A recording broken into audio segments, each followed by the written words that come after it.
Another video और आपका आज स्वागत है। आज जो वीडियो हम देखने जा रहे हैं उसका टाइटल है Hardik Pandya come back story from villain to World Cup 2024 match winner Shubhankar Mishra. तो चलिए देखते हैं ये वीडियो, लेकिन से पहले इस वीडियो चैनल का ओरिजिनल लिंक आपको हमारी वीडियो के डिस्क्रिप्शन मिल जाएगा। सब्सक्राइब पे लाइक शेयर को फॉलो इनकी चैनल को, उसके अलावा ब्लॉग चैनल का इंस्टाग्राम लिंक भी हमारी वीडियो के डिस्क्रिप्शन मिल जाएगा। सब्सक्राइब पे लाइक शेयर को फॉलो करें। चलिए देख लेते हैं ये वीडियो।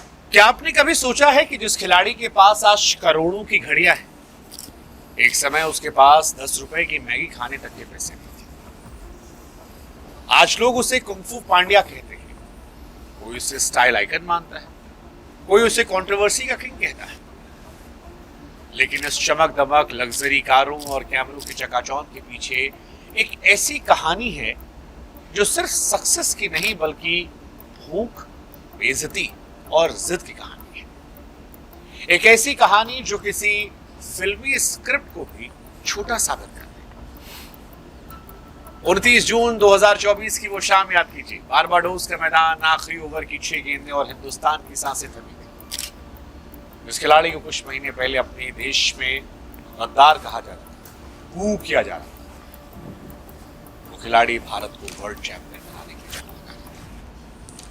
ये वो खिलाड़ी जिसका कॉन्फिडेंस ऐसा है कि अगर वो ठान ले तो रेगिस्तान में भी वो दूध की नदी बहा दी।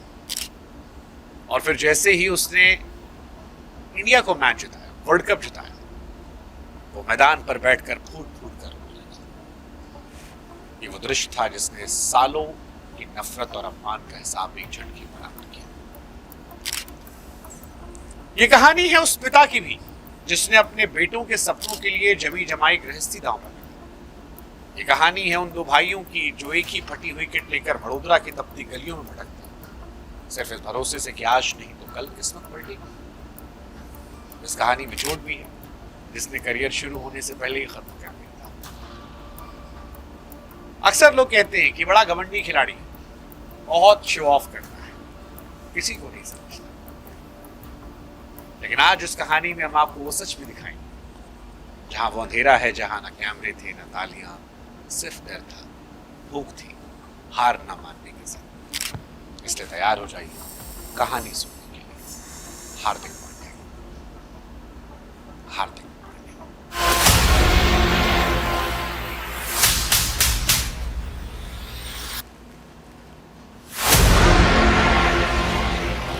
पांड्या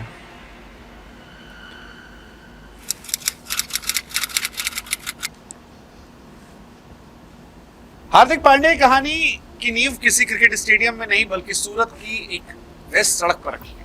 11 अक्टूबर साल 1993 को हार्दिक पांड्या का जन्म। पिता हिमांशु पांड्या बिजनेसमैन थे। घर में मध्यम वर्गीय सुख सुविधाओं की कमी नहीं थी, लेकिन पिता के अंदर छटपटाहट थी। देखा कि बेटे जो हैं वो पढ़ाई की इमेज ज्यादा क्रिकेट की धूल भरी पिचों पर जिंदा महसूस करते हैं। और फिर 1998 में एक ऐसा फैसला लिया जिसके तर्क को सबने चुनौतियां। सूरत में बसा बसाया बिजनेस, सामाजिक घर, घेरा, सब कुछ दांव पर लगा दिया, वडोदरा चले गए। वजह सिर्फ एक थी कि वडोदरा में एकेडमी थी, किरण मूर एकेडमी, जहां क्रिकेट के भविष्य को तराशा रखा था। लेकिन वडोदरा पहुंचे तो वहां मुसीबत का पहाड़ टूट पड़ा। नए शहर में काम नहीं मिला। इस तनाव संघर्ष के बीच एक के बाद एक 3 हार्ट अटैक आए। घर की आर्थिक स्थिति ऐसी बिगड़ी कि पांड्या परिवार शून्य पर गया। पिता बिस्तर पर थे, घर चलाने की जिम्मेदारी मां पर। लेकिन हिमांशु जी ने कभी बच्चों को महसूस नहीं होने दिया कि सपना मरना है। वो अक्सर वडोदरा की गलियों में अपनी पुरानी कार को धक्का मारते हुए देखे आते, कई बार इसलिए क्योंकि पेट्रोल के पैसे नहीं थे, कई बार कार खराब। लेकिन किरण मोरे से गुहार लाकर बच्चों की फीस माफ नहीं कर पाए। वो त्याग था जिसने हार्दिक पांड्या के अंदर वो जिद पैदा की कि एक दिन अपने पिता को सब कुछ देंगे जो उन्होंने खोया है। और यही वो पागलपन था जिसने इंडियन क्रिकेट को सुपरस्टार।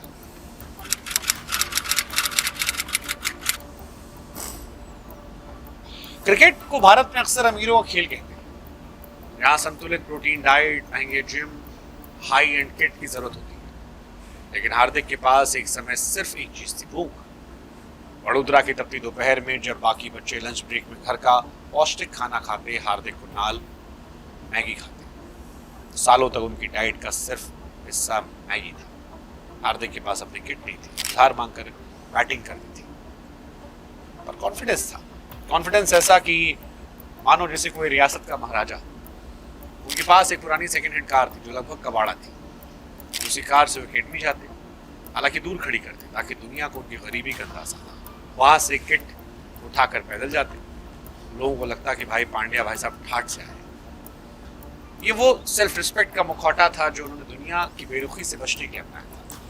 आज जो लोग उन्हें घमंडी कहते हैं, उन्हें नहीं पता कि हार्दिक का आत्मविश्वास उस समय पैदा हुआ था जब उनके पास खोने के लिए सिक्का मिला। जिद थी सुबह 6 से लेकर रात 8 बजे तक प्रैक्टिस करने की।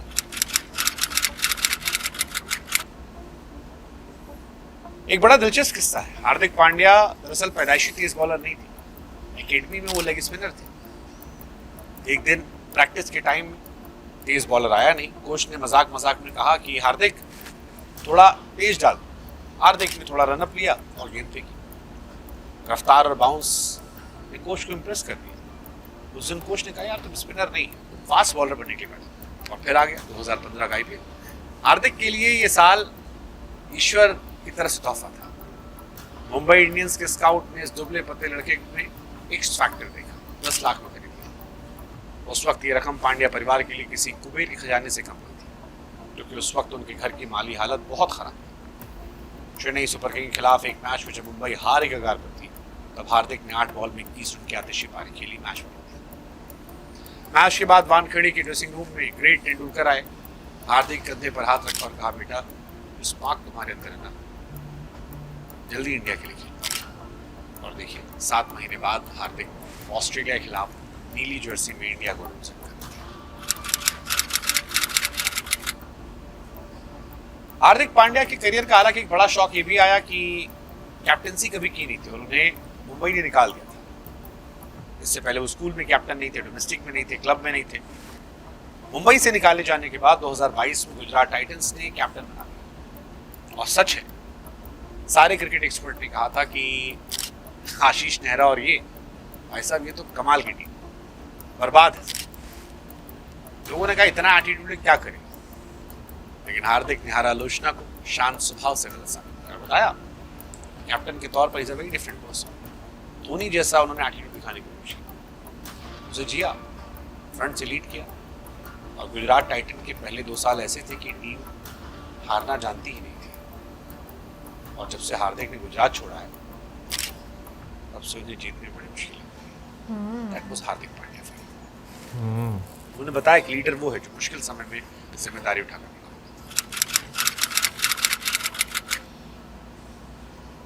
हार्दिक पांड्या को आपने करोड़ों की घड़ियां पहनते हुए देखा।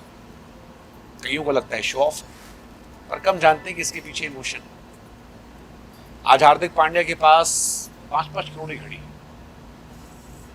ऐसा कलेक्शन देखकर कई लोग हैरान हो जाते हैं। सोशल मीडिया पर अक्सर लोग इसे उनका दिखावा, flamboyant image, show off lifestyle कहते हैं, लेकिन इसके पीछे भी कहानी है।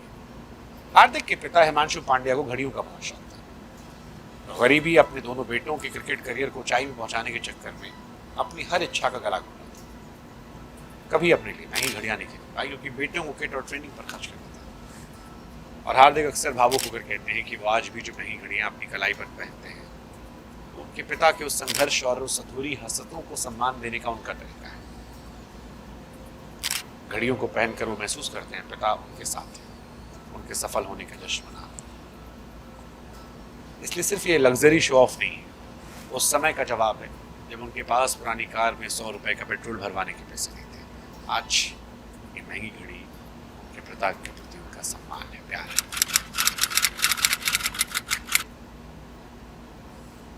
हार्दिक पांड्या करियर का सबसे काला और डरावना अध्याय 2019 में कॉफी विद करण। उसमें जो कुछ उन्होंने कहा, रातों रात विलेन बन गए। टीम सस्पेंड किया गया, ऑस्ट्रेलिया के बीच दौरे में अपमानित होकर वापस भेजे गए।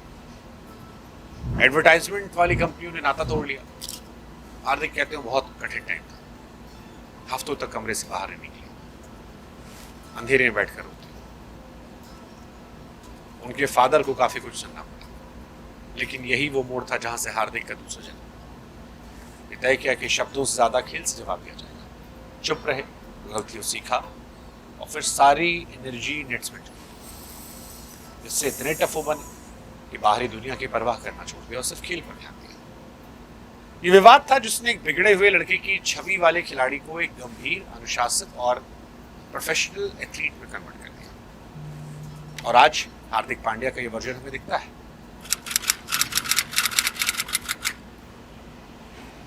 दो 2018 में पाकिस्तान के खिलाफ एशिया कप मैच में जब वो गेंदबाजी कर रहे थे तो गिर पड़े, स्ट्रेचर पर लाद कर बाहर ले जाए गए। उनकी पीठ की ऐसी गंभीर चोट थी जिसने करियर पर मानो क्वेश्चन मार्क लगा दिया। लंदन में सर्जरी हुई, महीनों तक बाहर रहे। लोगों को लगा कि बॉलिंग तो खत्म। कई एक्सपर्ट्स ने कहा अब हार्दिक पहले से बॉलिंग नहीं करते, सिर्फ एक बैट्समैन के तौर पर खेलना होगा। एक ही रीजन था कि मुंबई ने उन्हें क्यों निकाला था। पर हार्दिक जिद्दी, बॉलिंग छोड़ने के हर सुझाव को टकरा है और खुद को एक प्रॉपर फास्ट बॉलर के तौर पर लगा। आज हार्दिक जब बॉलिंग करते हैं तो प्रॉपर बॉलर है और जब बैटिंग करते हैं तो प्रॉपर बैट्समैन। 2024 का साल भी हार्दिक पांड्या के जीवन की सबसे बड़ी अग्नि परीक्षा था। आईपीएल के दौरान जब रोहित शर्मा से कैप्टेंसी लेकर इनको दे दी गई तो ये विलन बन गए थे। देश की बड़ी आबादी ने मजाक उड़ाया। स्टेडियम में पहली बार हुआ कि इंडियन क्रिकेटर को बूक किया गया, विलन की तरह पेश किया गया, उनकी फैमिली तक को नहीं बख्शा गया। और हार्दिक मुस्कुराते रहते हैं। हालांकि दर्द में थे पर दर्द वो सिर्फ खुद जानते थे। लेकिन फिर 29 जून 2024 बारबाडोस का world cup final, south Africa को चाहिए थे 16 रन। पूरा इंडिया दुआएं मांग रहा था। रोहित शर्मा ने बॉल हार्दिक को दी और फिर डेविड मिलर को आउट किया। इंडिया 11 साल बाद वर्ल्ड कप जीता। और जैसे ही मैच खत्म हुआ हार्दिक पांड्या बच्चों की तरफ देखा था हमने। वो आंसू उस जीत के थे पर उससे कहीं ज्यादा उस अपमान नफरत का जवाब थे जो बीते 6 महीनों में चुपचाप सहा थे। रोहित आए, गले लगाया, गाल पर किस किया। इस बात का गवाह था कि हार्दिक पांड्या ने दुनिया को बता दिया कि वो देश के सबसे बड़े मैच विनर्स में से एक है। अद्भुत कहानी है, बड़े उतार चढ़ाव हार्दिक पांड्या का। पर हार्दिक कहानी में वो कौन सा हिस्सा है जो आपको छू गया, कमेंट में बताएं। और साथ ये भी बताएं, क्या मेरी तरह आपको भी लगता है कि हार्दिक पांड्या दुनिया के सबसे बड़े ऑलराउंडर आज के दौर के? कमेंट सेक्शन में इंतजार कर रहे हैं। तो आजकल भी अगर जैसे हम लोग बात करते हो हार्दिक पांड्या का जो कॉन्फिडेंस है उनकी बहुत ज़्यादा चर्चा हो रही है। और मतलब इस वर्ल्ड कप में भी अगर बात करें इंडिया पाकिस्तान के मैच को लेकर जिस तरीके से उन्होंने फरहान साहबजादा को आउट किया और जो उन्होंने लुक मतलब उनको दी और जैसे उन्होंने देखा और बॉल की तरफ देखा ही नहीं कि वो आउट मतलब कैच पकड़ा गया या नहीं कैच पकड़ा गया, तो जो उनका कॉन्फिडेंस है वो मुझे लगता है कि सबसे बड़ी उनकी स्ट्रेंथ है। क्योंकि थ्रू आउट मैंने जब से हार्दिक पांड्या को देखा है मुझे तो उनका सबसे ज़्यादा एक्स फैक्टर जो लगता है और जो उनकी सबसे बड़ी स्ट्रेंथ लगती है वो उनका कॉन्फिडेंस लगता है। यानी कि वो चीज़ नज़र आती है उनकी बॉडी लैंग्वेज में, उनके एटीट्यूड में कि वो जो काम कर रहे हैं उसमें वो बहुत कॉन्फिडेंट है। और यस ये एक तपस्या के बाद आता है। सो अभी जिस तरह से हम लोगों ने वीडियो देखी जो उनकी लाइफ में उतार चढ़ाव आए, तो मैं ये कहूँगी कि ज़िंदगी में उतार चढ़ाव आते ही इसीलिए क्योंकि वो आपको सिखाते हैं, चीज़ें सिखाते हैं। समटाइम्स यस हम लोग बहुत एक डिफरेंट लाइन पर चले जाते हैं और वहाँ से हम लोगों को सीधा करने के लिए भी ऊपर वाला हम लोगों को उस तरह की सिचुएशंस लेकर आता है या उस तरह के स्टेटमेंट्स हमारे मुंह से निकलवाता है या हमारे थ्रू कुछ ऐसा एक्शन होता है कि वो हमें सुधारने के लिए आने वाले टाइम में, मुझे ऐसा फील होता है। क्योंकि जो बीच में कॉफ़ी विद करण की बात हुई मुझे इसके बारे में नहीं पता था कि वो क्या एक कंट्रोवर्सी हुई थी, फिर बाद में मैंने भी देखा तो मुझे आइडिया हुआ है। तो मैं ये बात बोलूँगी थ्रू आउट उन्होंने जिस तरह से अपनी चीज़ों को लिया और उसमें सुधार पैदा किया, मुझे जो सबसे बेस्ट चीज़ लगी उनकी जर्नी में ये लगा कि उन्होंने अपने ऊपर काम किया और अपनी जो मतलब उनकी एक कमियां थी उनको उन्होंने अपनी स्ट्रेंथ बनाया, कैसे काम करके उनको सही करके सही एटीट्यूड के थ्रू। तो मुझे लगता है कि ये बेस्ट चीज़ होती है कि आप अपने ऊपर काम करना शुरू कर दो। सबसे पहले तो मैं एक चीज़ से आपकी एग्री करूँगा कि भाई ज़िंदगी में जो आपके उतार चढ़ाव होते हैं ना वो आपको जो है वो बहुत कुछ सिखाते हैं, बेशक वो ज़िंदगी के आपके किसी भी फेज़ में आ रहे हों। और दूसरा मेरा ख्याल है कि आपके पास ना आपकी जो बैक स्पॉट है घर की, ख़ास तौर पर जो है ना, ख़ास तौर पर ऐसे एज में जब आप अपना करियर जो है वो स्टार्ट कर रहे हों या स्टार्ट करने वाले हों या आपको किसी चीज़ में बहुत ज़्यादा इंटरेस्ट हो, तो घर वालों की सपोर्ट होना जो है वो बहुत ज़्यादा ज़रूरी है। क्योंकि अगर देखा जाए ना आपको स्टार्टिंग से जो है वो सपोर्ट मिलना शुरू हो जाए ना तो आपका कॉन्फिडेंस लेवल जो है वो उसी टाइम जो है वो बूस्ट करना शुरू हो जाता है कि भाई आपको जो है ना आपके घर के जो बड़े हैं वो इस आपके काम में जो है वो सपोर्ट जो है वो कर रहे हैं। तो कॉन्फिडेंस जो है ना वो मेरा ख्याल है कि एक तो शेक नहीं होता, दूसरा आपको जो है ना अपनी राह का पता चल जाता है कि भाई मैं इस साइड पर जा रहा हूँ, ये एक सही रास्ता है। बाकी ज़िंदगी में जो है ना बहुत सारी चीज़ें जो है वो होती हैं, और मेरा ख्याल है कि भाई सबसे बड़ा यही होता है कि अगर कोई ऐसी बात हुई है जो आप जिसकी वजह से आपको बहुत ज़्यादा बैकलैश जो है फेस करना पड़ा है, ठीक है, वक्ती तौर पे मैं ये चीज़ मानता हूँ कि भाई आप बहुत ज़्यादा एक ऐसे जोन में जो है वो चले जाते हैं जो कि एक आप कह लेंगे डिप्रेशन वाला फेस जो है वो होता है। लेकिन उस चीज़ को जो है ओवरकम करना और उस चीज़ से बाहर आना और फिर परफॉर्मेंस से जो है वो दोबारा अपना जो है वो नाम सामने लेकर आना, क्योंकि जो अभी हमने वीडियो देखी उसमें भी एक करियर में उनके जो है चढ़ाव आते आते एकदम जो है वो बिल्कुल ब्लॉक लग गया, ठीक है, क्योंकि उन्हें जो है वो बैन भी बीच में जो है वो किया गया, ठीक है, लेकिन फिर उसके बाद दोबारा से उन्हें जो है वो चांस मिला और उन्होंने उस चांस का भरपूर फ़ायदा उठाया और बताया नहीं, जो आपका काम है ना वो बोलता है। और लिटरली आप उनका जो हमने यूएस में जो उनके मैचेस हुए थे उनकी अगर बात की जाए, फिर उसके बाद अभी रिसेंट टाइम में जो मैच हो रहे हैं उनकी परफॉर्मेंस आप देख रहे हैं तो आप कहते हैं कि वाकई भाई बंदे ने जो है ना एक ज़िंदगी में कुछ चीज़ अचीव की है। लेकिन बैन नहीं उनको किया गया था, सस्पेंड किया गया था। तो मतलब मैं ये बात बोलूँगी कि जब पावर आती है इंसान के पास तो उसके साथ बहुत ज़्यादा रिस्पॉन्सिबिलिटी भी होती है। उसके एक्ट की रिस्पॉन्सिबिलिटी होती है, उसके वर्ड्स की रिस्पॉन्सिबिलिटी होती है। शायद हम में से बहुत सारे लोग ना इस चीज़ को बैलेंस रख पाते हैं उस स्थिति में। अगर मैं मतलब मैं ये नहीं कहूँगी कि भाई अगर मैं इस तरह की सिचुएशन की बात करूँगी तो मेरे में बहुत कंट्रोल होगा, ऐसा नहीं होता। आपके ऊपर जब उतार चढ़ाव आते हैं, आप जिस स्थिति में होते हैं, आप बिल्कुल आप उसके अकॉर्डिंग चाहे जितना मर्जी आपका स्थिर माइंडसेट हो ना, आपको प्रॉब्लम होती है और आप बहुत वेयर्ड बिहेव करते हो। समटाइम्स आप बहुत ओवर एक्साइटेड हो जाते हो और समटाइम्स आप बहुत ज़्यादा मैं कहती हूँ कि वेयर्ड फील मतलब एक्ट करना शुरू होते हो। बट पॉइंट जो सबसे बेहतरीन मुझे लगा है ना उनकी जर्नी का, वो ये लगा है उनकी ज़िद काम करने की, उनकी ज़िद उस चीज़ को अचीव करने की जो उनका गोल है, जो उनकी फैमिली ने सफ़र किया है, जो उनके पेरेंट ने उनको सपोर्ट किया है। फिर उसके बाद जिस तरीके से उनकी लाइफ में उतार चढ़ाव आए हैं, जो उन्होंने गलतियां की हैं उनको करेक्ट किया, खामोशी से करेक्ट किया, कोई ढंडोरा नहीं पीटा, कोई विक्टिम कार्ड नहीं खेला, और फिर उसको करेक्ट कर कर अपने आप को उस लेवल तक लेकर आए और जब गोल अचीव किया है। और जब 2024 का जो वर्ल्ड कप है, जब उसमें जीता था इंडिया, मुझे भी वो मैच याद है, हम लोगों ने देखा था सूर्य कुमार यादव का उसमें जो कैच था और जिस तरीके से हार्दिक पांड्या रोए थे। खैर उस टाइम पर तो ऑनेस्टली मुझे नहीं पता था, उस टाइम पर तो यही लग रहा था कि वो एक खुशी के आंसू, बिल्कुल। बट बाद में काफ़ी सारी चीज़ों का पता चला कि जैसे कि जो कैप्टेंसी थी वो उनको मिली, उनकी वजह से उनको बहुत ज़्यादा ट्रोल किया गया। बट मैं ये बात कहूँगी कि आपको एक स्टोरी तो मतलब मिलती है स्ट्रेंथ की, तो मुझे तो बेस्ट पार्ट यही लगा है। बाकी कमेंट सेक्शन में आप ज़रूर कहिए, बताइएगा कि आपका क्या कहना है इसके बारे में। मिलेंगे नेक्स्ट वीडियो में। सब्सक्राइब करना मत भूलिएगा।